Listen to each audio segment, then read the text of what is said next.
Welcome to another episode of the Empowered Half Hour. And I often say I'm excited to bring you today's guest, but I am super excited to bring you today's guest, Kristen Hartnagel. She is personal brand strategist with Brand Builders Group, spiritual alignment business coach, and my personal brand strategist. And I couldn't do life without her. I'm so excited for you guys to get a chance to meet her. Kristen, welcome to the show. Oh, Becca, it is so joyful to be on this podcast with you. Thank you for the invitation. Absolutely. So you do a lot of things. You sing, you speak, you're a brand strategist, you're a spiritual alignment business coach. I love that because, as you know, I love to embrace that power of and I think because I've experienced myself and seen it in other people, the more we embrace the and, the more fulfilled and meaningful life is. And I would just love to hear how you got to your own and. How did you become the Kristen that's showing up today as all these things? Well, that is such an interesting backstory because I've been in sales all my life, but as a singer, I was invited to sing at a lot of New Thought churches all over the region and then with my sister all over the country. And people would ask, like, the backstory of the songs that I had written. And when I told them what was the inspiration behind some of the songs, they're like, you should talk about that. So then I was invited to be the guest minister, like the guest speaker at a lot of these churches. And so I would speak all over the place and deliver the service. And so that really gave me the bug for speaking. And so then I kind of combined them. My favorite way to deliver a keynote is a keynote concert where you're kind of singing and speaking because music communicates at the level of the soul and it bypasses the thinking mind. So you're able with the lyrics to say some things that maybe don't sink in when you're just speaking about them. And so that really kind of led me on that spiritual journey. And a lot of people were like, I want help with that. And so that turned into coaching. And then brand strategy is just a completely different story. The people that I worked with, I absolutely loved. And whatever they do, I want to do it alongside them. And so it's been an amazing journey to be a part of Brand Builders Group. Oh, that's awesome. So there's so much in that I want to unpack a little bit. But the first thing is, I didn't know you were a songwriter as well. I knew you were a singer, but you're a songwriter too. Yes. That's fabulous. Yeah, So, even when I was a little girl, started writing songs. And my sister, she arranged them all for me. Her gift to me was to turn the melodies and the lyrics that I came up with to have the instrumentation all written out so that any person who wanted to pick up a guitar or play piano could accompany me. And then she, for gifts to me over the years, she would bring me into the studio and we would record them together. oh my gosh, that just makes like my heart so happy. One, to have that experience with your sister, but you know me and my love affair for music. And I'm just like, oh my God, it's infused in everything you do. That makes me like so happy. But that brings me in the introduction, we said spiritual alignment business coach. And I think that's a good opportunity because what you're saying right there too is that you have brought your singing into your speaking is something that complements your role at Brand Builders Group. So for what that says to me is that there is a lot of alignment going on. For the listeners, can we talk about alignment a little bit and what that means and maybe how you might be able to get into it if you're questioning, how do I do that for myself? Yeah, it has been an amazing past probably 25, 30 years to see the evolution of spirituality and acceptance. Sure. I remember how kind of playing small because I was afraid to talk about the woo-woo. People just thought you were crazy. And now it is so, I would say it is interwoven in so many things and way more accepted. So to me, when you're doing something that you aren't on this planet to do, you feel misaligned and you notice nudges. You can feel it in your body. You can feel the tenseness, the stress. And sometimes it's even more subtle. It's like, I should be happy. My life looks good on paper. Everybody says with the job you have, with the family you have, you should be happy. And if you still have that underlying maybe disillusionment or unfulfillment, chances are you're put here to do something that you're not stepping into. And to me, spirit lets you know. It lets you know with a gentle tap, and then it gets a little bit more of a touch. And then eventually for me, it became a spiritual 2x4 upside the head. It was like, we're going to make I it. was going to say, typically that's how mine went. I was like, oh, okay, got it. If you don't listen, it's like, I'm going to make it so uncomfortable where you are that you have to leave. Hmm. And then you'll wonder why you didn't listen to those little nudges a long time ago. So as you're talking about that, the part that like made me giggle because I had really identified it too is that like you said, like the spiritual 2x4 upside the head. But I think for a lot of listeners, they wonder like, okay, was that a sign? Or then it takes 3 or maybe 7 before they're like, oh my God, that's it. And I don't know if you would like to like talk about that a little bit, but I think it's really maybe like a valuable reference point for the listeners to be able to recognize signs or maybe directions, or I like to call them like breadcrumbs from the universe too, much earlier in the process than the spiritual 2x4 or the 7th, 8th, or 9th, or 10th sign. Yeah, I absolutely would love to talk about that because I think people tend to ignore those nudges. They notice the nudges, but they tend to brush them off and think that was nothing. But if you can practice just quieting your mind and kind of going within and asking questions, you'll get answers. To me, the tragedy is that we wake up and the momentum of everything that had occupied our mind zooms right back into our mind. And so as soon as we wake up, we have this outbound energy that goes in all directions and almost like it cases us in this orb. And if you think about inspiration, or you can call it God or the universe, your higher power, you do have access to information, but it's not efforting to get to you. Just imagine this column of golden light that is all around you if you tap into it. But if you've got this orb of energy going out in every direction, it's almost like you're holding it at bay. And again, it's not going to effort.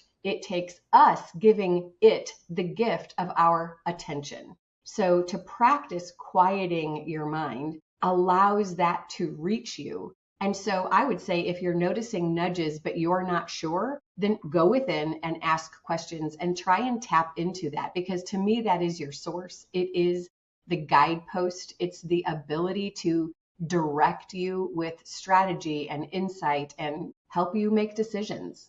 I love that so much because I think because it's a part of us, it's something that we might tend to bypass, meaning like there's an inner knowing, as you're saying, and it talks to us all the time. But it's because it's part of us, we're like, I don't need to listen to that. That voice doesn't know what they're talking about. But yet it is those subtle thoughts that come up, or that, like you said, that nudge that is actually our inner knowing trying to guide us, and we have access to it. So I thought that was really beautiful. Good. Yeah, I do agree that it is a part of us. It's that still small voice. And we have hints throughout history, be still and know that I am God. Like there are so many things in the world that have been directing us to tap into that power, whether you call it prayer or meditation. But we've got to see that our attention is like a gift. And if we're giving our attention to the things that are right in front of us, we just stay busy being busy. And there are people who live their lives that way. They get up, go to work, come home, go to bed, and their attention has been on everything external. If we can think of our thoughts as thought coins and we're depositing into something, what do we want more of? We want more assurance. We want more certainty. We want more guidance. We want to know that the decisions and the way that we're living our lives is pleasing to our soul and why we're here. And so if we don't really give the gift of our attention to that quiet time, we kind of are wasting an opportunity, in my opinion. Wow, that was really deep. I love the analogy of the thought coin getting deposited back in.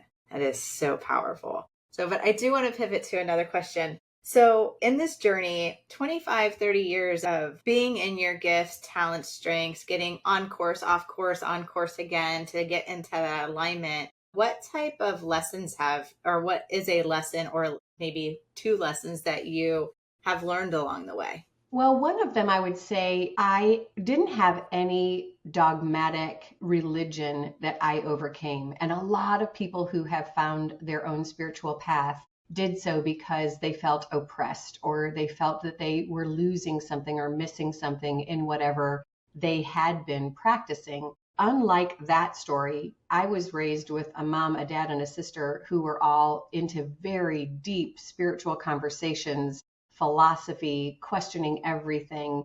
And so when my mom, my sister, and my dad all died, it was like, oh, I don't have that safety net. I don't have my tribe of people that I can have these deep, meaningful conversations with at the ready. Like I would talk to my sister every single day, and my mom and my dad. And so it became this, okay, who am I without that safety net? And how can I still share my gifts and get the validation that I'm on the right path? Because they were great mirrors for me on my journey. And so that did help me go within more often and also find my tribe, find more people. And I think that's, again, this evolution of consciousness that it is all over the place. It's not hard to find a spiritual tribe anymore. You can find people who are of like mind anywhere you go. So I tapped into A Course in Miracles and had been attending A Course in Miracles study group for probably 7 years, long ago, before the passing of my nuclear family. And in fact, it was through that study that I was bringing some things to them that as they were making their transitions, they found a lot of peace in the dying, in the leaving of this planet, much because of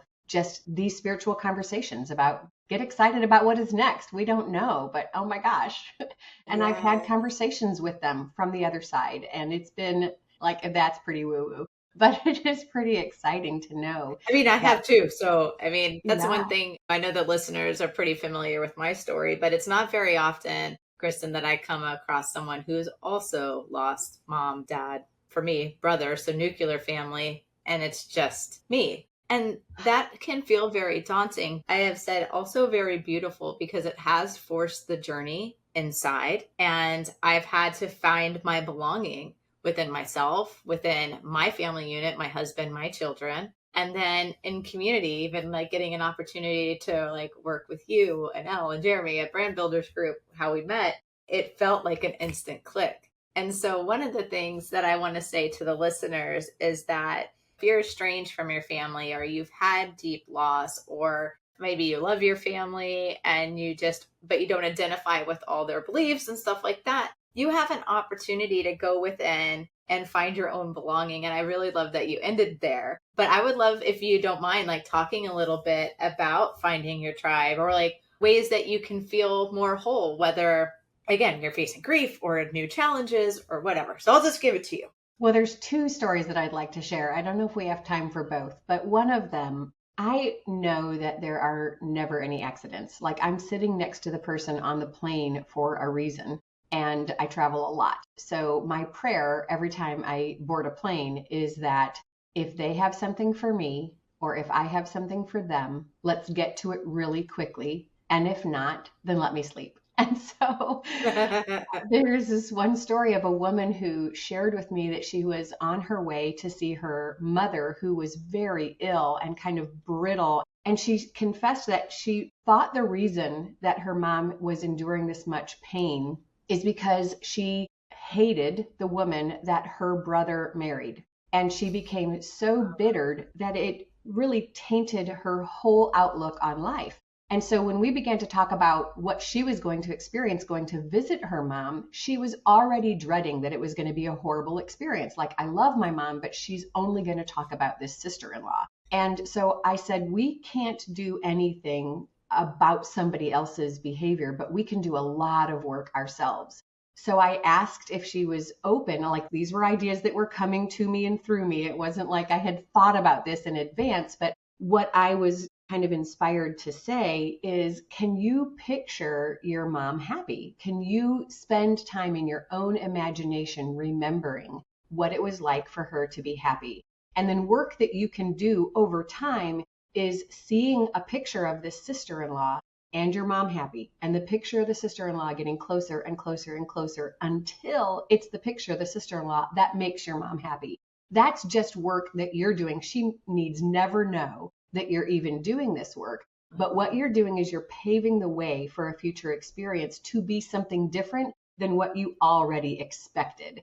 We have expectations. She expected that it was going to be a not good visit. And this just opened it up for her. And she was so excited that she could even think about that experience differently. And then I'll never forget, she leaned over and she said, and by the way, you should eat more papaya. And I'm like, I don't know where that came from. I didn't realize I was having digestion issues. But that's that thing. I had something for her and she had something for me, and we're just open to it. And so to me, that's the way you live into tapping in, is just ask for the opportunities and know that there are never any accidents. You always have something for someone else, or they have something for you. I absolutely love that. That like made me tear up a little bit. I'm like, beautiful. So what is a current aha up for you right now? I would say a current aha is, no matter how spiritual and aligned I feel, I'm still human. Life still happens. And so, what are some tools and practices that I can offer myself as a gift to be able to have that bounce back factor be quicker? I know about the power of thinking. I know I want to think positively, but if suddenly I notice that rant in my head, like trying to get me Hmm. to go down that rabbit trail, I want to just stop and I want to ask myself to pull that thought all the way out.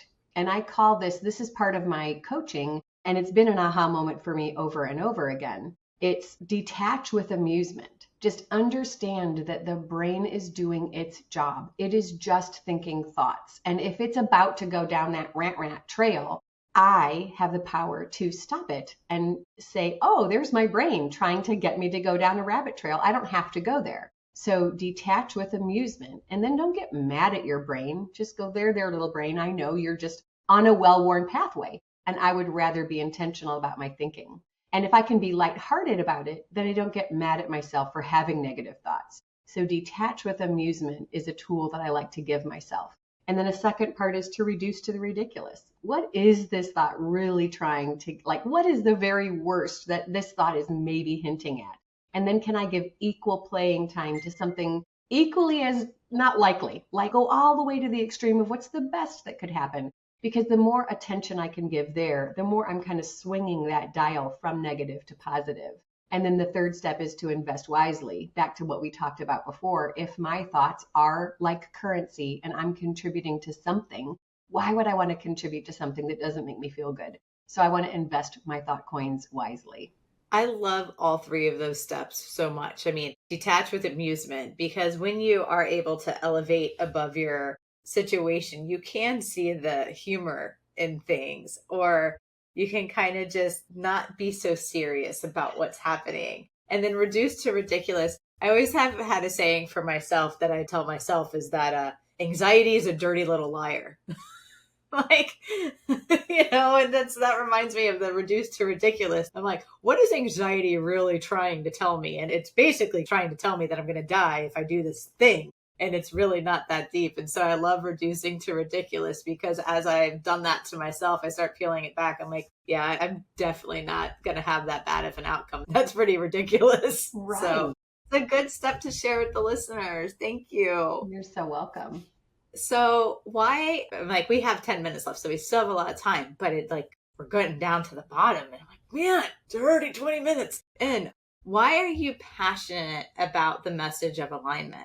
Well, to me, I think we can live misaligned, out of alignment, and not really understand why. And so, if we believe that everything is energy and that so much of us, so much of what makes us operate is energetic, it's just like any machine. When you're in alignment, that machine is going to function better. You're going to be healthier, you're going to be Mm. happier. To me, my joy is my job. And anybody's happiness is up to them. Can you repeat that? My joy is my job. It is up to Mic me. drop. Everybody's level of happiness and contentment is up to them. Nobody else is out there trying to make you happy. So you've got to take that responsibility. And as soon as you can take full responsibility for the way you want to feel, then you're going to want to apply some of these tools and not really be at the mercy, feeling like a bobber on a turbulent ocean. You get Yeah. to say, my happiness comes from within. I love that. My joy is my job. That's the affirmation, listeners, that you can take with you. courtesy of Kristen, because that My is joy so is my powerful. job. Yes. My joy is my job. How can the listeners take the conversation we're having and use it to have a more empowered life?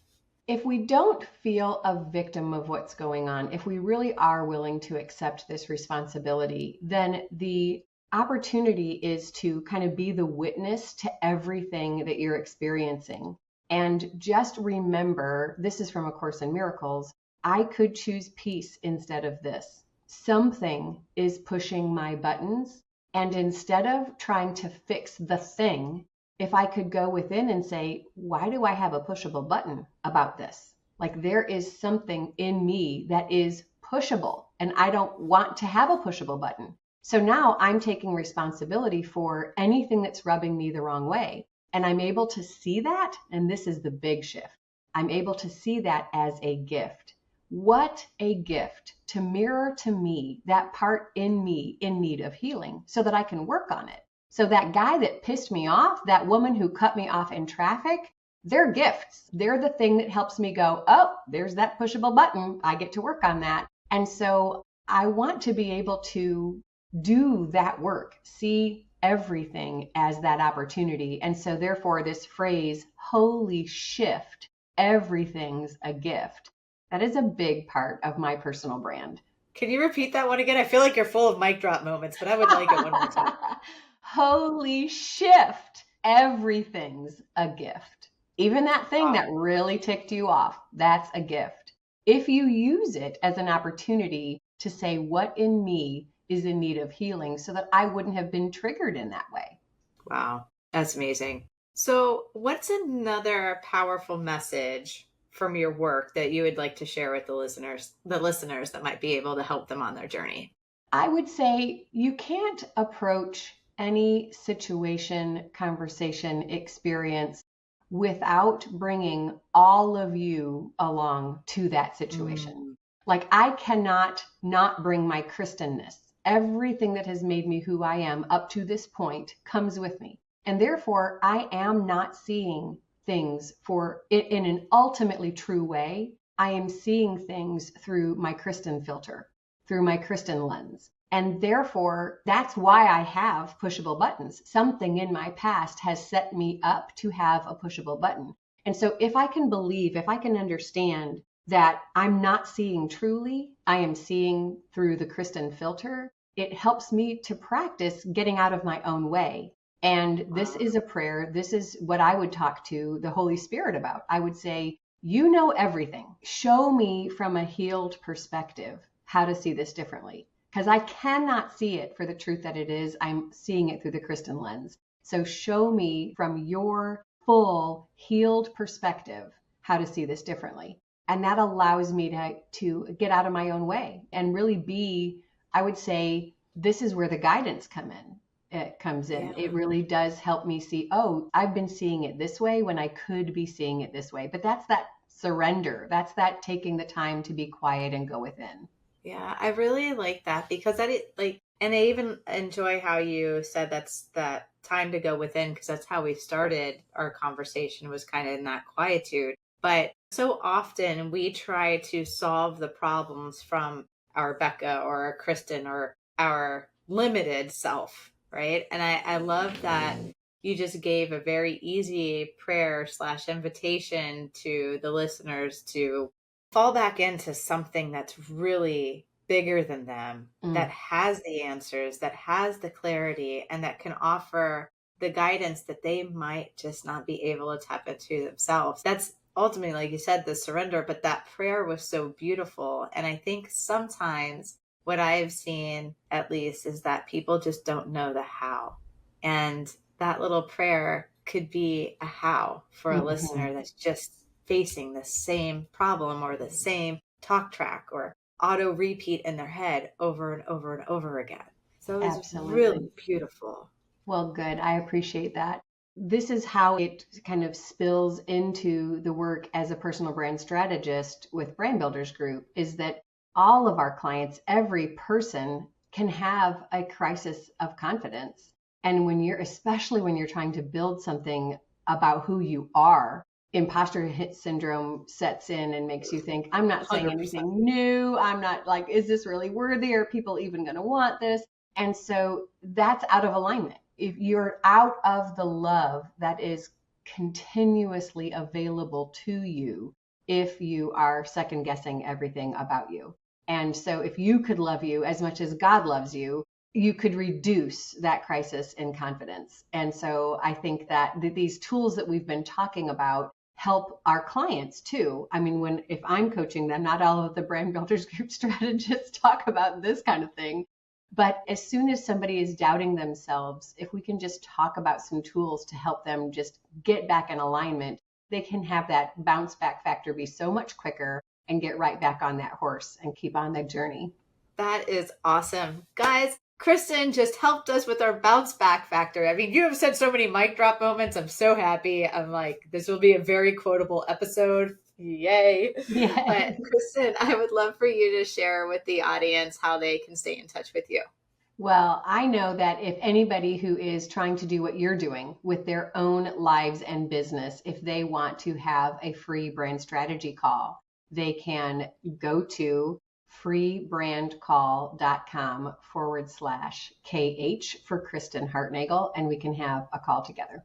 Oh my gosh. You guys, I just have to plug Kristen for a second because she's my personal brand strategist. Like everything that you're seeing evolve over the last 6 months, 9 months, maybe even a year. I don't know. Time's blending in my head. But she has her brain, her resourcing, her connectedness, all of everything that she talked about has helped me bring my brand into alignment, which, as she said, for me was very scary. I knew I had big things, but I also knew that I wanted it to feel like an extension of me. I didn't want it to feel forced. I didn't want it to feel fake. And I also have a really big impact to make. And I know you guys do too. And so to wrap this all up in one container that feels good, that's what Kristen does. So if you're considering, that link will be in the show notes too. But you need to get your free call with Kristen. It's going to make a difference in your life. I promise. Thanks, Becca. That means a lot. Welcome. Well, with that, we're at 30 minutes. Wipe the tears. I don't want it to end. I know. But thank you for coming on the Empowered Half Hour. It was awesome to have you as a guest. Well, it means so much to me that you invited me. Thank you.